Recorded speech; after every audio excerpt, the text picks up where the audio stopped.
What if you're doing a pendulum swing? Would it still be better to slow down and do shorter pendulum movements? This question, it's such a good question because now I'm going to be able to explain you what happens when you use shorter strokes, shorter hand movements, or longer hand movements. In general, when we do pendulum movement, what happens in the skin is you pretty much kind of like a swing, right? Like it's a swing. Essentially, pendulum movement, it is a swing. When you go towards you and when you're coming back, right? So you're in the skin in both directions. That seems like you're introducing pretty good amount of pigment because you do both directions, but it really depends on how you do it. Because if your stroke is really long, then you are actually essentially spreading the pigment. So you don't saturate as fast or as much versus if you're going to do a little shorter movements, because when the movements are short, the pixels are pretty close to each other. So you can do both.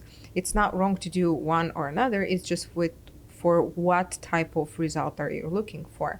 So both could be. Talking about the speed, if you do it really quickly, sometimes you can actually on a slower speed. So if your machine works slow, I would slow down the hand too, because if your machine works slow but you work really quickly, then you are kind of tearing the skin pretty much. It doesn't matter if it's a long movement of your hand or a shorter movement. In both cases, you will end up tearing the skin because you're gonna go pretty quickly.